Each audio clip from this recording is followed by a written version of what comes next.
Hello guys, this is Alexander Izar, and in today's video I want to show you how to change the front brake pads on an Opel Vectra C. What we've done off camera is to raise the hood and remove some of the brake fluid from the brake fluid container. We are removing the caps of the wheel bolts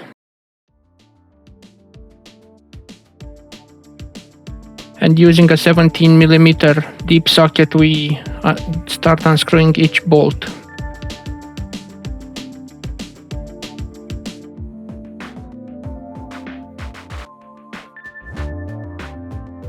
Of course, you can see we are raising a bit the car and continue to unscrew the bolts. Again, raising the car.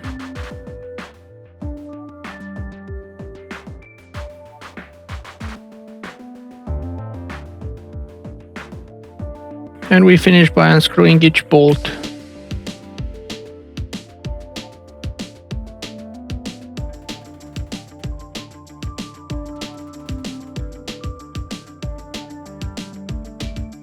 And we remove the wheel off the car. And next we place a jack stand, but of course you need to raise the car a bit more to place properly the jack stand. And now with my brain power, I'm gonna steer the car towards the right side.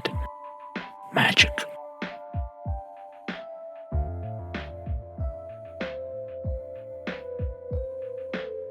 That should be there, enough.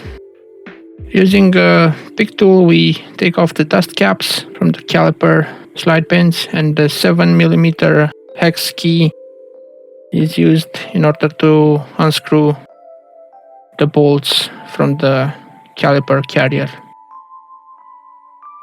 The slide pins, which are the bolts essentially.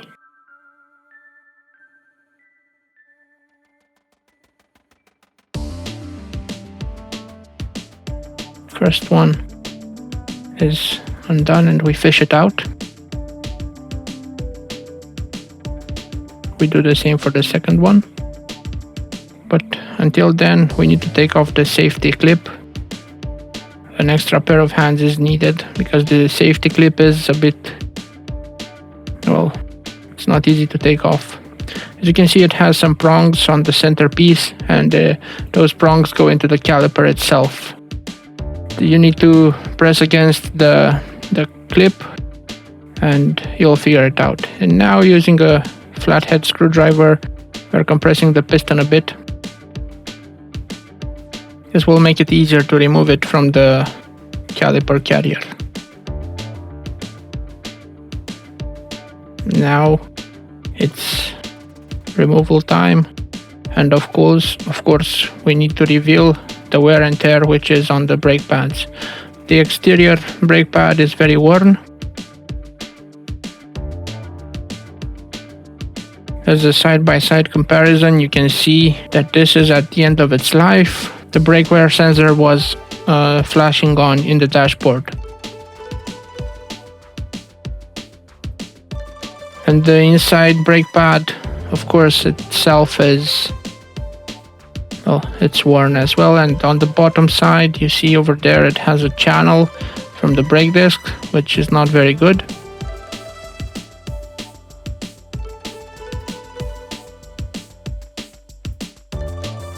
You see a side-by-side comparison.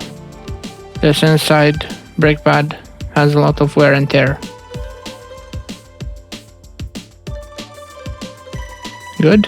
Next, we clean the brake pads carriers. You need to clean it with a wire brush. I use a manual wire brush. You can use an automatic one if you have one.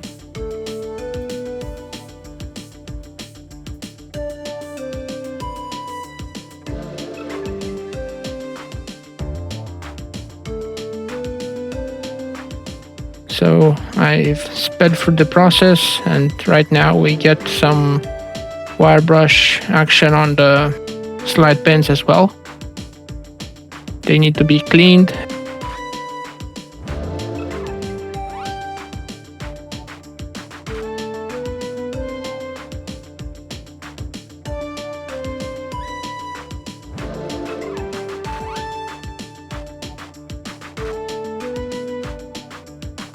Over here we are finishing the second slide pin.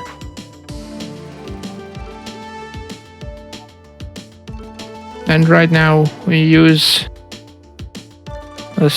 a nut and a bolt to push in even further the piston inside the caliper. We are now using from Textar Ceratec the special brake pad grease, and we are going to grease very well the areas where the brake pads sit on the carrier. Avoid putting grease on the brake disc because you'll contaminate it and you'll have to clean it very well. There's no need to put a lot of grease, but just enough so you can feel that the brake pads slide very easily. I'm gonna also apply some grease on the inside on the prongs which go into the piston. It will slide easier and it will avoid having the noise. Of course, you've seen me show you the proper direction for the inner pad. Be very careful when installing the inside pads, they have a directional arrow. Right now we just installed the bottom slide pin without greasing it, and the top one we grease it, and we also apply some thread locker in a couple of seconds. Blue thread locker is the medium one, but you can use also red thread locker. In my opinion, if you use one of those two, it's okay. And now we install the top slide pin. You thread it in by hand and then you tighten it by the ratchet. And we undo right now the second pin, the bottom one. We take it out because we need to grease it and apply some thread locker.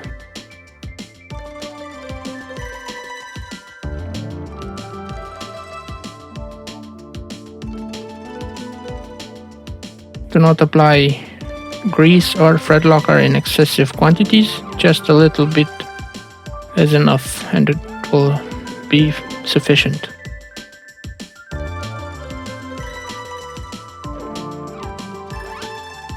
Sorry for the bad camera angle, but it is what it is, guys.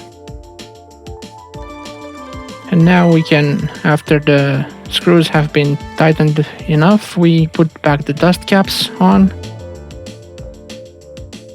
And again, using our mind power, we are going to steer the car to the center. Magic. And that's quite it. And now we try to put the safety pin back. It's a bit tricky, but with a bit of force, you can put it very well onto the car.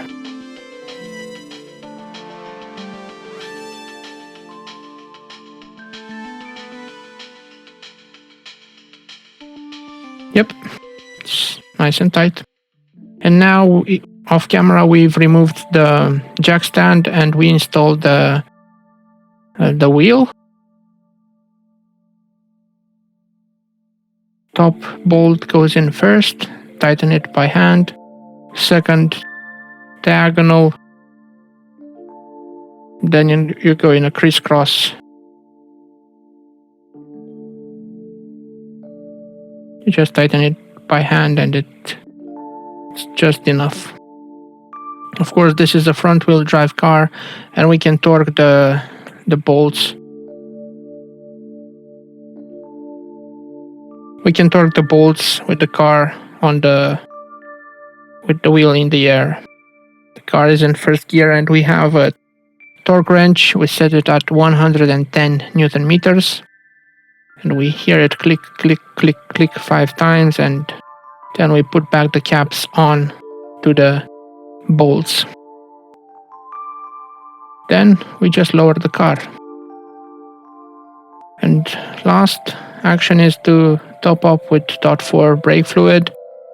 And thank you for watching. This is Alexander Izar. Please share, like, and subscribe, and also hit the bell notification icon. Thank you for taking your time to view this video. Have a good day. Bye bye.